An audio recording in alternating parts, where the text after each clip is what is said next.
प्रधानमंत्री नरेंद्र मोदी मेरठ में जनसभा कर यूपी में लोकसभा चुनाव प्रचार का आगाज कर चुके हैं। अब आगे बढ़ते हुए उन्होंने पीलीभीत में महारैली की। ये रैली बीजेपी प्रत्याशी जितिन प्रसाद के समर्थन में थी, जहां चैत्र नवरात्र के पहले दिन मंच से पीएम मोदी ने एक बड़ी जनसभा को संबोधित किया और शक्ति का अपमान करने पर विपक्ष को भी खूब घेरा।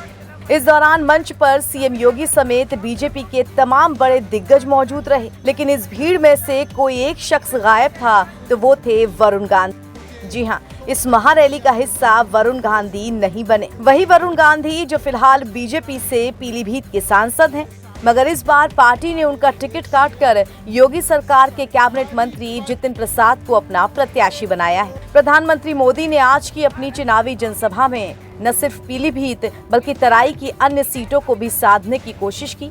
पीलीभीत के आसपास वाली सीटों में बरेली, शाहजहांपुर, बदायूं और लखीमपुर और धौरहरा सीटें शामिल हैं। पीएम मोदी की इस रैली में बड़ी संख्या में लोग पहुंचे थे। वैसे बताया ये भी जा रहा है कि वरुण गांधी कोरोना पॉजिटिव हैं, इस वजह से रैली का हिस्सा नहीं बने।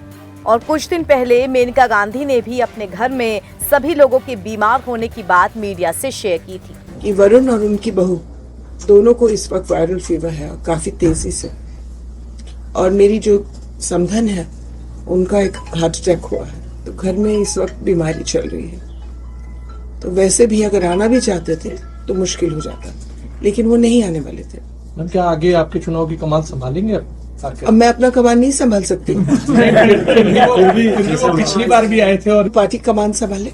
सुना आपने, मां मेनका ने वरुण गांधी की बीमारी का हवाला तो दे दिया, साथ ही बड़ी सफाई से समझा दिया कि अब लोकसभा चुनाव में प्रचार की कमान पार्टी संभाले। मेनका गांधी का ये बयान इसी महीने की शुरुआत का है, करीब एक हफ्ते पुराना है, जब वो सुल्तानपुर पहुंची थी। यानी तब से अब तक वरुण की तबीयत संभल नहीं पाई है। खबरें ये भी हैं कि वरुण पीलीभीत से बीजेपी प्रत्याशी के लिए प्रचार नहीं करना चाहते हैं, इसलिए पिछले करीब 10-15 दिनों से इनएक्टिव मोड में हैं। अब बीमारी या टिकट न मिलने पर पार्टी से मनमुटाव, दोनों में से सच क्या है ये तो वरुण खुद ही सामने आकर बताएं तो पता चले। पीएम की रैली से पहले सियासी गलियारों में चर्चा तेज थी कि क्या वरुण गांधी इस रैली में शामिल होंगे या नहीं, क्योंकि प्रधानमंत्री नरेंद्र मोदी खुद इस रैली का हिस्सा बन रहे हैं। क्योंकि टिकट कटने के बाद ये अटकलें लगाई जा रही थी कि वरुण गांधी निर्दलीय उम्मीदवार के रूप में भी चुनाव लड़ सकते हैं।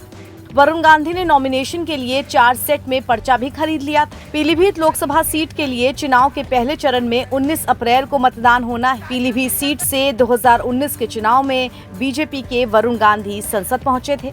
तब वरुण गांधी को 7,04,000 के आसपास वोट मिले थे। वहीं दूसरे नंबर पर समाजवादी पार्टी के हेमराज रहे थे, जिन्हें करीब 4,50,000 के आसपास वोट मिले थे। इससे पहले 2014 में इस सीट से वरुण की मां मेनका गांधी लोकसभा पहुंची थी। मेनका गांधी 1989 से 2014 तक इस सीट से चुनाव लड़ती रहीं। 1984 के बाद से ये पहला मौका है जब पीलीभीत सीट से कोई गांधी चुनावी मैदान में नहीं होगा। NBT ऑनलाइन की रिपोर्ट।